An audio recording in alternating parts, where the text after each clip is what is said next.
Depression is like a big black hole.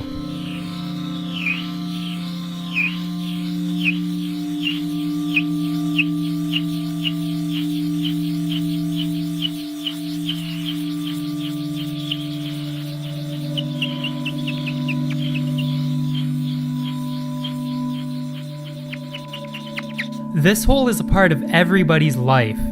The interesting thing about this hole is that, even though it's always there, some people will go through life never really knowing a thing about it. Other people will cut close to this hole but still manage to live their lives without falling too deep inside it. Maybe an unsuccessful relationship will send Bob slipping over the edge of this hole, forcing him to hang on until he finally manages to pull himself out.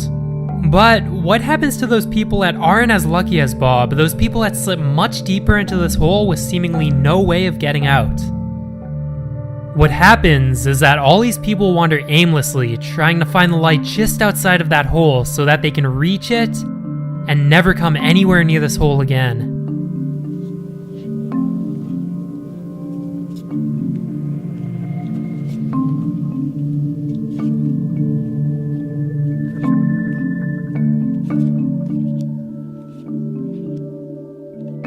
So, over the course of the past few months, I've spoken to numerous people who have faced or continue to face depression in their own individual ways.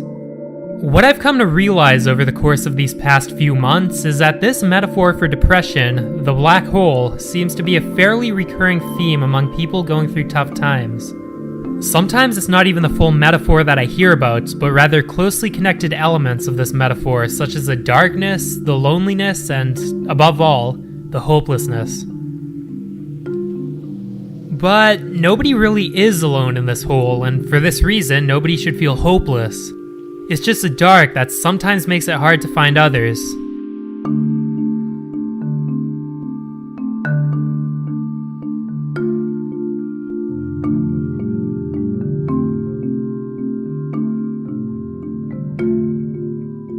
If man merely sat back and thought about his impending termination and his terrifying insignificance and aloneness in the cosmos, he would surely go mad or succumb to a numbing sense of futility. Why, he might ask himself, should he bother to write a great symphony or strive to make a living or even to love another when he is no more than a momentary microbe on a dust mote whirling through the unimaginable immensity of space?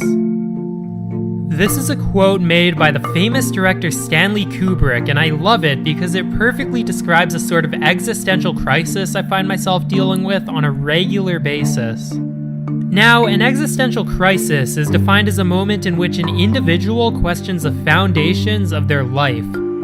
Does this life have any meaning? Does it have any purpose? Does it have any actual value? After all, everything just dies eventually and is forgotten over time. These thoughts, along with various other symptoms such as a loss of interest in daily activities and hobbies, a loss of appetite, a serious loss of energy, and an almost constant sense of hopelessness are what made me realize something a few months ago. I was facing depression, and it stemmed from this existential crisis that continues to weigh down on my shoulders. To make things worse, I was almost always angry, as though the emotion of anger would somehow mask from the world the depression that hid underneath. What I've come to realize over the course of this ongoing journey is that depression, regardless of all the stigma attached to it, is very common. What isn't so common are the many difficulties that lead people to depression.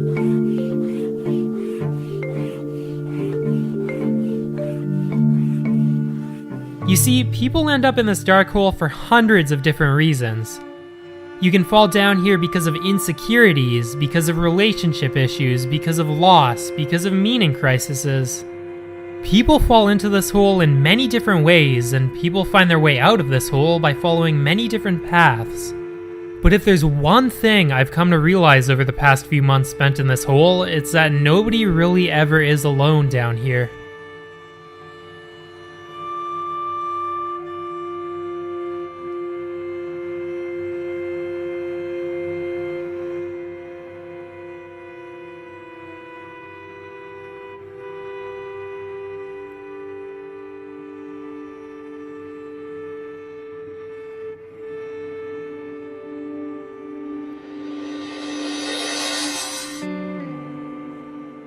My name is Shelby Smith. I'm 22 years old from London, Ontario, Canada, and I have depression. My name's Melissa, and my depression started when I was a young child after my grandma had passed away. I have 2 children. My firstborn is Elena. She just turned 5 in August. After I had her, I felt not really sad to say, but more like emotional, I guess, from all the hormones. I didn't really feel depressed with her. With my son Dylan is when I developed my postpartum depression. It really started, I think, when I was about 7. I was living with my mom, and she was arrested in front of me. I've experienced depression. I've experienced it because of a sibling who passed away because of gunfire. So my battle with depression, don't really know where to start. It probably started from when I was adopted. When I realized I was adopted and I was different than everyone else. So I found out and I started figuring out what it meant to be different and to be adopted probably around 7th grade, which was also the last year of middle school for me.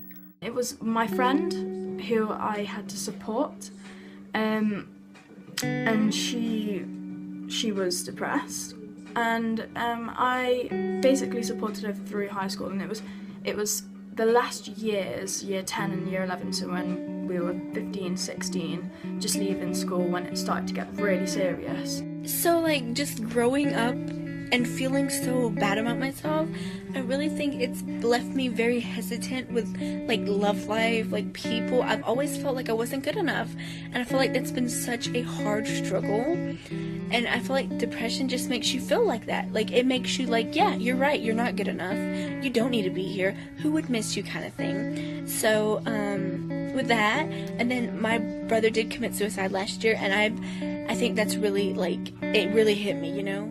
I do know that growing up, I didn't have a lot of friends. It was very difficult for me to make friends. And I was usually the target for jokes, bullying, teasing, physical violence at school. You know, a lot of the causes for me were just my home situation, and I was very insecure, which, just in general, I think a lot of, middle school age, early high school age, kids are extremely insecure all the time. And then there's society, and with society comes the social norms of being a certain weight, looking a certain way, makeup, if you don't make certain grades, if you don't get into certain colleges. It's just I fell into that trap. And then 8th grade, I compared myself to everyone. I was on volleyball, I was an honor roll student, I did all the stuff I could do, but there's just one thing, I could not please myself. So then I fell into depression, and with that became eating problems, and I was hospitalized for eating problems and depression, and then that happened 3 more times. Being a teenager, I felt that I had the rights to do everything that my sisters got to do before me, that I had not been allowed to do. And being as depressed as I was, I didn't particularly care about the consequences of those actions. I started trying drugs. Nothing hard, but drugs. I started smoking. I started drinking. I started going out with boys. I started becoming more vocal towards my family in a very aggressive manner. It was really difficult for me to deal with that. My suicidal thoughts started after that. They continued on as a teenager. I actually started cutting myself. I ended up in a hospital. And I actually started self-harming at this point, which is I had some other friends who I guess were doing the same thing, and I honestly don't remember how I started I don't know. I think I just realized, I was like, oh, I can do this. Maybe this will make me feel better. I felt that I had no place to go for help, that I could not talk to anybody, that no one would listen or understand or take me seriously. I was cutting almost every single day. I was not going to school. I completely dropped out of school. Like, I personally wanted to kill myself, and then I saw someone who I love dearly kill himself.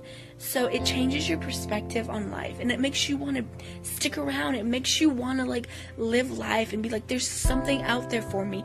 I'm here for a reason. It just makes you want to just hold on tight and be like, I'm here for some reason, right? Like, it just can't be for nothing kind of thing.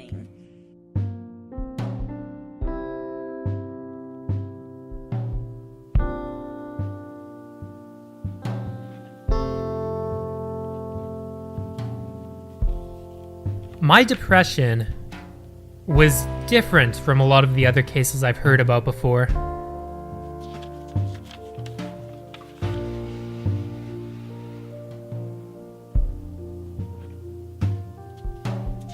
As I mentioned earlier, it stemmed from an almost constant existential crisis that I continue to deal with. Every decision in my life, what jobs to pursue, which hobbies to engage in, whether or not I should invest time in people that matter to me, the activities I should and shouldn't be doing, they all had one very negative question attached to them. What's the point? In 1990, NASA launched something called the Hubble Space Telescope. This telescope is incredibly high-tech and remains in low Earth orbit to this day. At one point, this telescope was focused on the blackest part of space for 11 days straight, focused on no more than a tiny speck. What we got from this is the Hubble Ultra Deep Field, an image of this tiny portion of space in which we can see an estimated 10,000 galaxies. We live in one galaxy on one single little planet. And yet, this little speck of space shows an estimated 10,000 galaxies. That really bothers me. In a universe very likely filled with trillions of galaxies and even more planets, how am I, one out of billions of other people, relevant in the slightest? This was, and often continues to be, my problem. I'm always overthinking things and digging myself deeper into this dark hole. So, just like many other people, I began searching for a point, doing what I had to do to begin that long journey out of the dark hole which is depression.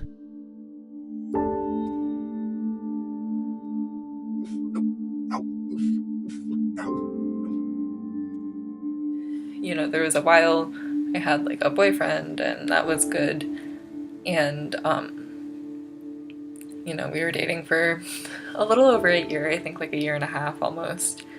And he ended up cheating on me and breaking up with me. So that kind of sent me into this like really bad bout of depression, where my dad actually found out that I was self-harming, and he got me a therapist, and I started seeing a therapist, which I was terrified about. Like, I did not want to do that at all.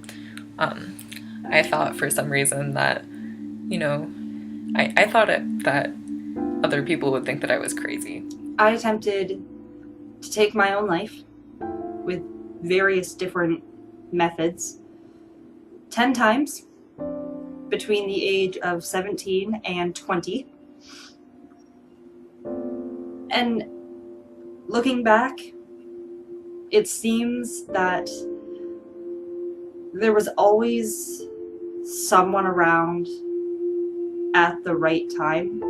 That's not how it was at all. It was like this nice, like slightly older lady who, you know, she had cats, and she would like show me pictures of her cats all the time, which is how we bonded. That was pretty great. Therapy really helps. Talking to somebody really helps.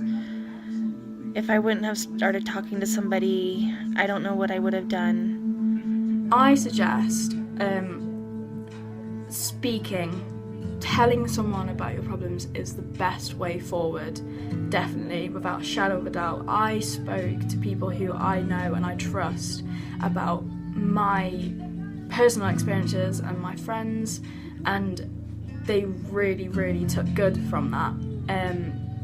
And they helped me and they pushed me through, and I'm here where I am now. With the help from my social worker and the support group and my therapist and the counseling, I was able to feel better. And to this day, I'm grateful that I sought the help that I needed and got it, and I'm okay. What really made a very big difference for me in my life, probably the reason that I am still here today at 22 years old, would be my grandmother. At the time, it felt like I could never open up to anybody of it, just how bad I felt, because I figured I was the only one who was feeling like that. Nobody else was attempting to take their lives or feeling so horrible that they couldn't even go outside. So clearly there had to be something wrong with me. And after one of my hospital trips, my grandmother told me that I could tell her anything.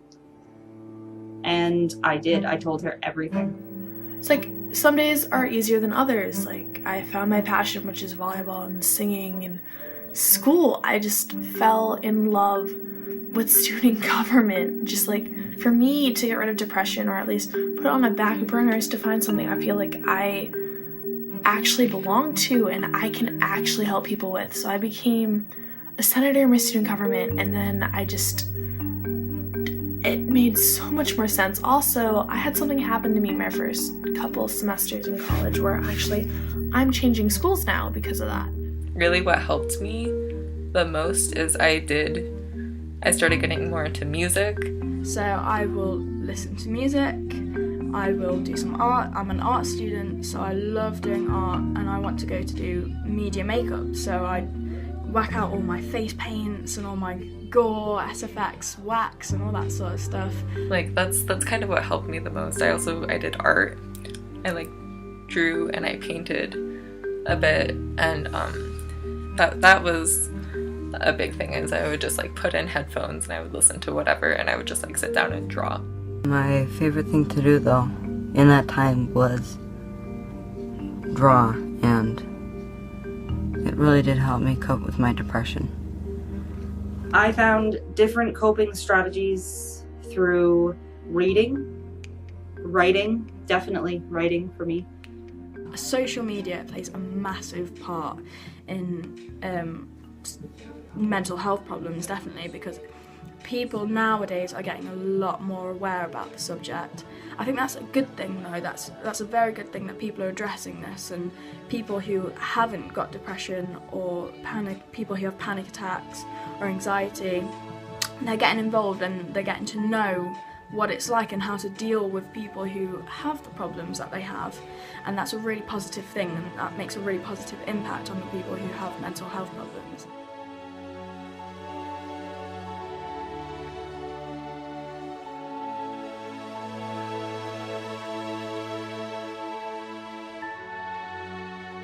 About 4 months ago, I started listening to a band called 21 Pilots. At the risk of sounding incredibly cliche, this band helped me through some hard times, and it was ultimately because of their lyrics and the emotion behind those lyrics. Songs like The Judge, Not Today, Ode to Sleep, House of Gold, Guns for Hands, and Truce really seemed to express some of the thoughts I was having at the time, and that's when I understood something very important about art. It's often relatable and can therefore be very powerful. Whether it's a painting, a film, a song, a photograph, a performance, a sculpture, or maybe even some sort of craft, specific art has the ability to connect with specific people on various different levels. The reason for this is because art is made by humans, and in the end, we're all human, aren't we? That's what I love about art. In this dark hole, which often feels so lonely, art has the ability to make us feel a little less alone. So do friends and family. These are the 3 things that were most valuable to me as I tried to overcome what I believe to be the scariest, the most destructive, and ultimately the darkest part of this whole: the loneliness. For me personally, I had no interest in therapy. Maybe I'd get stuck with a behavioral therapist who might suggest mood exercises for my depression.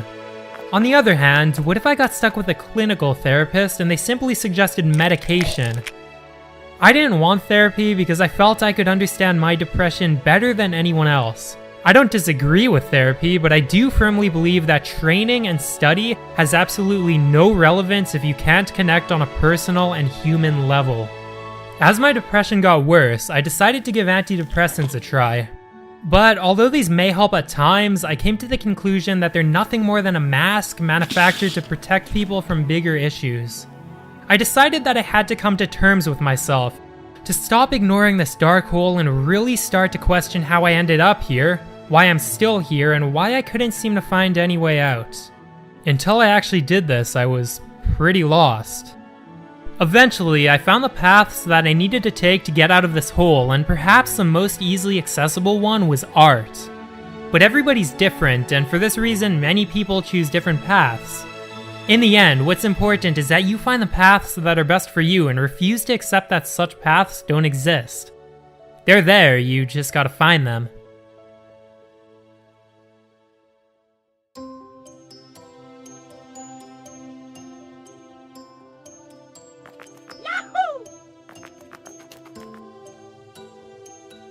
It's hard. It definitely is hard. I found a campaign through Jared Padalecki, also from Supernatural. He has his Always Keep Fighting campaign. No matter what, always keep fighting and know that you're not alone, and every situation is different and everyone is different, and you'll feel everyone's depression is different. So the last positive point that I want to make is when you're helping someone, no negatives, no negatives. Don't say, don't promise anything like everything's going to be all right. The first stage is calming them down, thinking of a positive thought process and what to do next. So telling them that maybe they should speak to someone, telling them that maybe they should go see a doctor, and all in all, trying to focus on the positives and the future. What everybody needs to realize is that no matter how alone you feel, you are not alone. There is always someone out there who loves you and is willing to help you and is willing to listen to you and is willing to give you the love that you need to continue. You'd be surprised how many other people struggle with depression or struggle with mental health issues and need someone just to tell them that they're not the only one. And I actually am close to a lot of people now because I reached out and I kind of told my story and whatnot. And we're there to help each other. We're not there to bring each other down. Like if one of us is having a bad day, we send emojis to each other, just like random emojis. My favorite's like little chocolate pudding or poop emoji, whatever you want to call it. And just finding random ways to help people. I made a board not long ago and I wrote loads of positive things about it and how I was going to change and like things that impacted me and people who made a positive impact on me, people who inspired me to do good things. So I think that's a really good thing to do because that helped me get out of quite a dark place when I was feeling a little bit low, feeling a little bit down. Yeah, no one's gonna sit here and promise you it's gonna get better because it's different for every person. But one thing I do have to tell you is you have to hit rock bottom before you do start to get better per se. You just start learning how to cope with it. I guess that's getting better, but you'll always have your ups and downs. There's always relapses. And one thing you need to know about relapse, it's not the end of the world. You are human. You will take relapses or you will have relapses, but the goal is not to have that completely overcome who you are and just set you back so much. You know, it's really just find what makes you happy, and you have to kind of come to terms with yourself a little bit. You know, it's not easy to do that, and you just have to realize like what it is that makes you happy and what makes you unhappy. And you have to cut out the people that make you unhappy, or like whatever situation you're in, you have to try to just find ways to cope with it. I don't think anybody should ever give up. It may not feel like it at that right specific moment, but there's always something. There's always something to fight for. Now, I will not say that it's gonna get better. That's not my point of this video. My point of this video is to let you know that, hey, I've been there. I'm still there. I'm struggling every day. But I am starting to see bursts of peace, bursts of happiness. And it's just like, I get it. Like, I'm seeing like life, and it's great. And there are days I can't get out of bed. Like, I'm like, there's no point. But the point of this video is to know that you're loved. You are good enough. You are so good enough. You are important. You are appreciated. And I want you to still be here. I want you to find the love of your life. I want you to try that new dessert you've been dying for. Go see that movie, even if it's by yourself. Or go make a bunch of new friends. Go to college. Get married. So many things. But you need to be here. Just be here. Reach out. Get help. But be here. You are loved.